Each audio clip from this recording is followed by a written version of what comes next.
What's going on, Purpose family? We've got another exercise series here today. Another one very commonly prescribed in room if you see us for an injury, for anything surrounding hips, low back, knees, ankles. Glute strength is the stability, as you would have heard from every physio pretty much ever, yeah? But it's how you work that glute strength in a functional way rather than the old school, lie down, just practice some clams. We need to get up and moving. We're on our feet 24/7. So here at Purpose, we like to prescribe with purpose and get you back on your feet sooner rather than later. So we've got Chris doing a bit of a demonstration today. I'm gonna have this yellow band, the lightest level around his ankles. Yep. Okay, so it starts down around ankles or feet. Right. Again, building on what you've learned in the other series of exercises, we're gonna have Chris feel like he's falling over his toes. Knees aren't very bent here. Okay, only 2 mil I like to say. 4 or 5 mil bent through the hips. So he's literally shoulders in front of hips, in front of knees, in front of ankles, yeah? So it's almost goes in that order, right?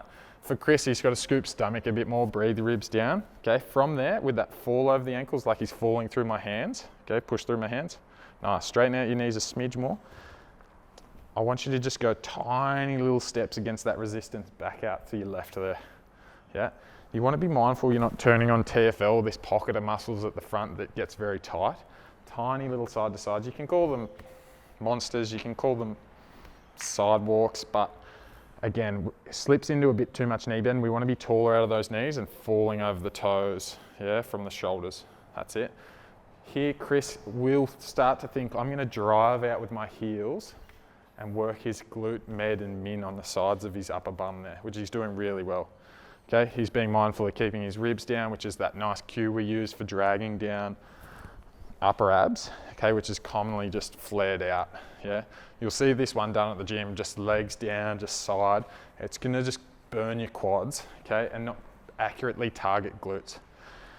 Other common errors seen is just loading up the bands too heavy, having the highest level band, and then you're just gonna get really pinchy and tight in your hips, which is what you're trying to alleviate.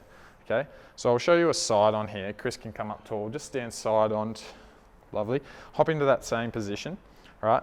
Over exaggerate, feet straight, okay? They're almost turned in, right? Now he's gonna go 2 fingers up on the wall with his left hand, just a bit in front of his body, okay?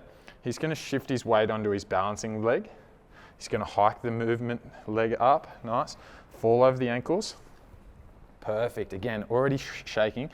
Square up hips, the leg that's in the air, the hip's always gonna try and rotate, okay? Because it wants to bias the quads on the balancing leg, but we're gonna eliminate that by keeping the hip square, falling over the toes. The leg, when it comes into the air, stays a mirror image of the balancing leg, okay? Exactly the same, slight knee bend, perfect. If it starts to turn out here, again, you're pinching the front of the leg. But the big key here is it's not what we're doing with the moving leg, it's what we're using on the balancing leg, which will be up and around in his stabilizing muscles on his bum, yeah? Tucked in here on that side pocket, which he's doing exactly as we want. Hike that hip up a smidge, perfect. Then you can do tiny little press outs, okay? Just 10 to 15 centimeters, pushing out with your heel. He's nailed it. And don't feel like you're cheating when you have your hand on the wall. We actually want you to have your hand on the wall because it just helps stabilize the glute med and min on the balancing leg tenfold. Are you feeling that work? Oh, yeah. Yeah. Burning, and that's the lightest band, yeah? So commonly done wrong because people try to load up the density of the band and get really low, and it's just counterintuitive to what we're actually trying to work. Practice this one at home. You might do that for side to sides, up and back, 3 meters, and then pause, 20 push-outs. Do the repetitions of 3 or 4.